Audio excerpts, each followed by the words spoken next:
நம்ம சேனலை சப்ஸ்கிரைப் பண்ணாதவங்க சப்ஸ்கிரைப் பண்ணுங்கள். கூடவே பெல் ஐகானை கிளிக் பண்ணிங்கன்னா நாங்கள் அப்லோட் பண்ணுற வீடியோவை நீங்கள் உடனுக்குடன் பார்க்கலாம்.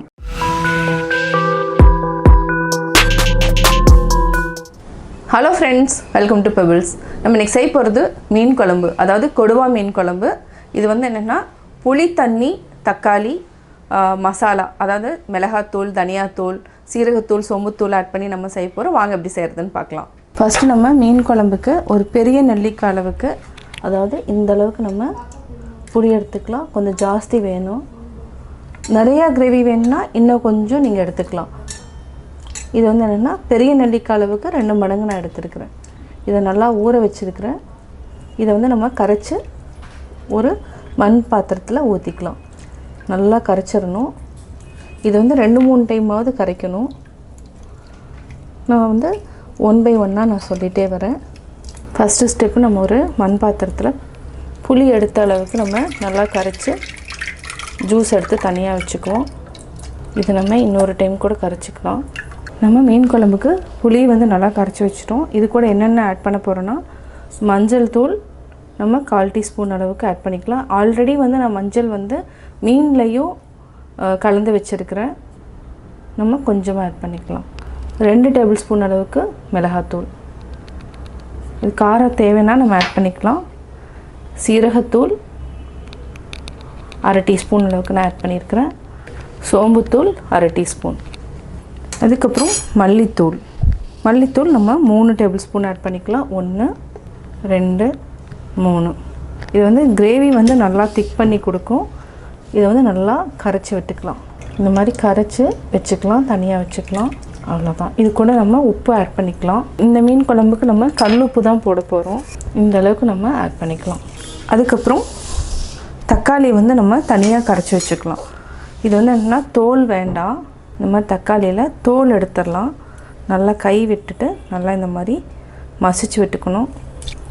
இன்னும் கொஞ்சம் பழமாக இருந்ததுன்னா ஈஸியாக வரும். நம்ம இன்றைக்கி கொடுவா மீன் 1/2 கிலோ வாங்கியிருக்கிறோம். இதை வச்சு தான் நம்ம மீன் செய்ய போகிறோம். கொடுவா அல்லது கொரக்கை மீன். நம்ம ஒரு கடாயில் நல்லெண்ணெய் ஊற்றிக்கலாம். இதுக்கு வந்து ஒரு 3 டேபிள் ஸ்பூன் அளவுக்கு நல்லெண்ணெய் ஊற்றிருக்கேன். கடுகு ஒரு 1/2 டீஸ்பூன் ஆட் பண்ணிக்கலாம்.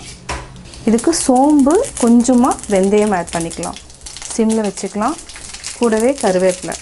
இதுக்கு சின்ன வெங்காயம் வந்து நான் வந்து 150 கிராம் எடுத்துருக்கிறேன். ஒரு பச்சை மிளகாய், நாட்டு பூண்டு.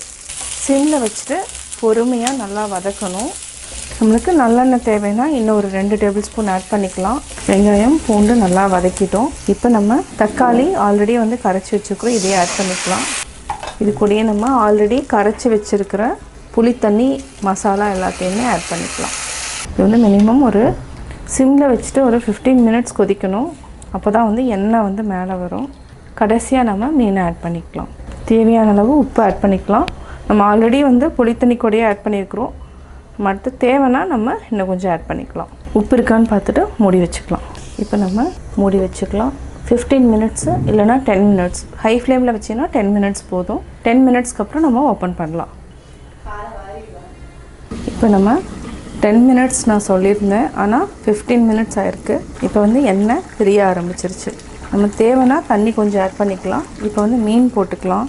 உங்களுக்கு கிரேவி திக்காக இருக்கணும்னா இப்படியே இருக்கட்டும்.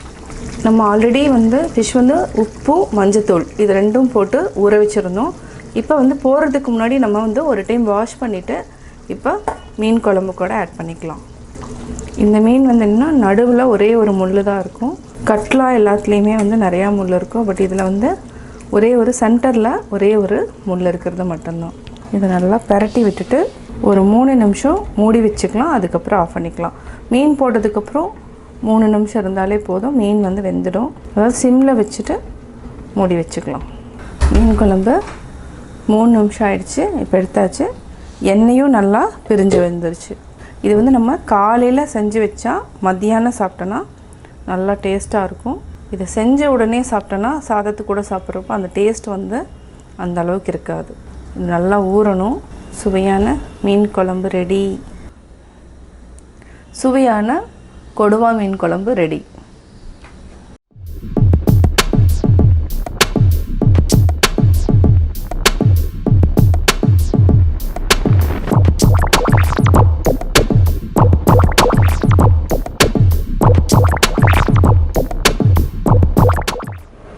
Hello friends, welcome to pebbles.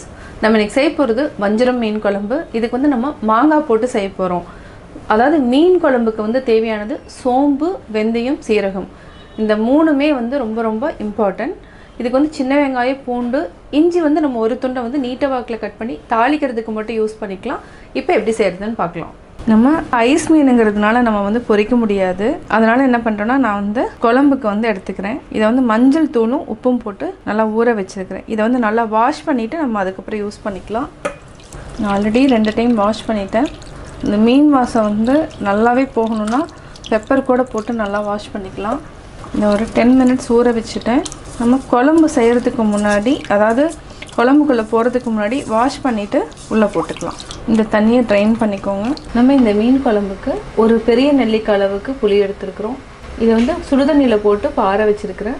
இது கூட நம்ம 2 தக்காளி ஆட் பண்ணிக்கலாம். இதில் நல்லா ஸ்மாஷ் பண்ணிவிட்டு இதோட ஜூஸ் மட்டும் எடுத்து தனியாக எடுத்து வச்சுக்கலாம். நல்லா இந்த மாதிரி கையில் வந்து நல்லா கரைச்சிட்டு அதை வந்து நம்ம யூஸ் பண்ணிக்கலாம். ஒரு மண் கடாயில் நம்ம 3 டேபிள் ஸ்பூன் அளவுக்கு எண்ணெய் விட்டுக்கலாம். 1/4 டீஸ்பூன் வெந்தயம், 1 டீஸ்பூன் சீரகம், 1 டீஸ்பூன் சோம்பு, 3 வரமிளகாய். இதை நல்லா வதக்கிட்டு இதுக்கு வந்து ஒரு 150 கிராம்ஸ் அளவுக்கு நம்ம சின்ன வெங்காயம் எடுத்துருக்குறோம். ஒரு 30 பல் பூண்டு எடுத்துருக்குறோம். இதையும் நம்ம போட்டுக்கலாம். சிம்மில் வச்சுட்டு நல்லா டிரான்ஸ்பரண்ட் ஆகிற வரைக்கும் வதக்கிட்டு நம்ம தேங்காயும், மிளகாத்தூள், தனியாத்தூள் ஆட் பண்ணிக்கலாம். வெங்காயம், பூண்டு நல்லா வதங்கிடுச்சு. இப்போ நம்ம தனியாத்தூளும் மிளகாத்தூள் ஆட் பண்ணிக்கலாம். சிம்மில் வச்சுக்கோங்க. இது வந்து சின்ன ஸ்பூன், ஒரு 3 டேபிள் ஸ்பூன் அளவுக்கு நம்ம ஆட் பண்ணணும். இது வந்து ஒரு 6 பேர் சாப்பிட்ற அளவுக்கு நம்ம இன்றைக்கி செய்ய போகிறோம். இது கூட மிளகாத்தூள் 2 டேபிள் ஸ்பூன். பச்சை வாசம் போகிற வரைக்கும் வதக்கிட்டு நம்ம தேங்காய் ஆட் பண்ணிக்கலாம். இப்படி வதக்கிறப்போ மல்லித்தூளும் மிளகாத்தூளோட வாசம் வந்து போயிடும். இப்போ வந்து நம்ம தேங்காய் ஆட் பண்ணிக்கலாம். தேங்காய் ஒரு 5 டேபிள் ஸ்பூன் ஆட் பண்ணிக்கலாம். 3, 4, 5 தேங்காய் போட்டு ஆஃப் பண்ணிக்கலாம். இந்த சூடே போதும். இதை ஆற வச்சு அரைச்சிக்கலாம். மீன் குழம்பு செய்கிறதுக்கு நம்ம மண் பாத்திரம் யூஸ் பண்ணுவோம். இது வந்து கிரேவி வந்து ஜாஸ்தியாச்சுன்னா நம்ம வேறு பாத்திரத்தில் மாற்றிக்கலாம். இதுக்கு நல்லெண்ணெய் யூஸ் பண்ணிக்கலாம். நல்லெண்ணெய் வந்து கொஞ்சம் ஜாஸ்தி தான் விடணும். கடுகு ஒரு 3/4 டீஸ்பூன் அளவுக்கு போட்டுக்கலாம். நல்லா பொரியட்டும். கடுகு நல்லா பொரிஞ்சிருச்சு. கருவேப்பிலை போட்டுக்கலாம். இது கூட பெரிய வெங்காயம் 1, சின்ன வெங்காயம் இல்லைன்னா பெரிய வெங்காயம் எது வேணாலும் போட்டுக்கலாம். நான் வந்து சின்ன வெங்காயம் வந்து வதக்கி அரைக்கிறதுக்கு யூஸ் பண்ணிட்டேன். இஞ்சி வந்து ஒரே ஒரு துண்டு. இது வதங்கினதுக்கப்புறம் மாங்காய், இதையும் நம்ம ஆட் பண்ணிக்கலாம். இது ஒரு 2 நிமிஷம் நல்லா வதங்கட்டும்.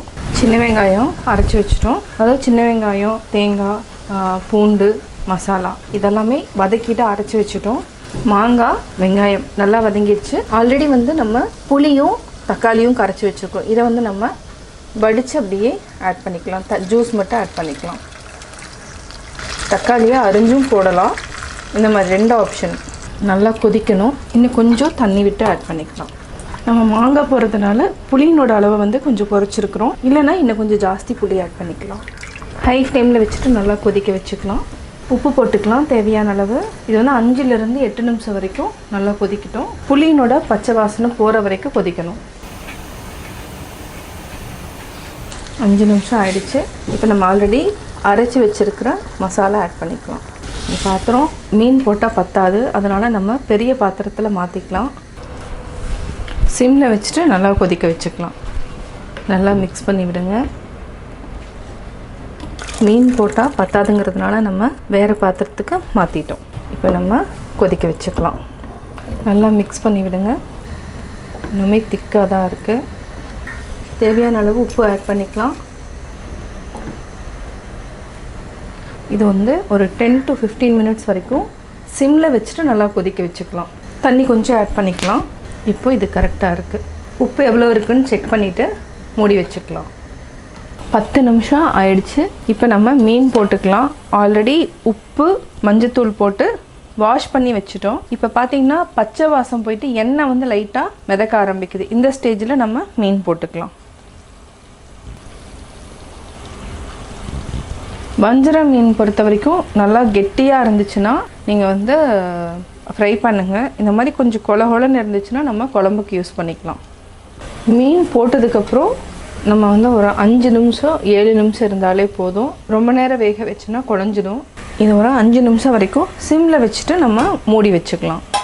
மீன் சீக்கிரமாக வெந்துடும். அதுக்கப்புறம் ஆஃப் பண்ணிக்கலாம். வஞ்சரம் மீன் குழம்பு ரெடி ஆயாச்சு. சுவையான வஞ்சரம் மீன் குழம்பு ரெடி. இந்த வஞ்சரம் மீன் குழம்பு இட்லி தோசைக்கு நல்ல காம்பினேஷன். நான் வஞ்சரம் மீன் குழம்பு எப்படி செஞ்சேங்கிறத பார்த்தீங்க. கட்டாயம் உங்களுக்கு இந்த வீடியோ பிடிச்சிருக்கும். நீங்களும் வீட்டில் ட்ரை பண்ணி பார்த்துட்டு உங்களுடைய கமெண்ட்ஸ் எனக்கு சொல்லுங்கள். பிடிச்சிருந்தா லைக் பண்ணுங்கள். மறக்காமல் பெபிள்ஸ் தமிழ் சேனலை சப்ஸ்கிரைப் பண்ணுங்கள்.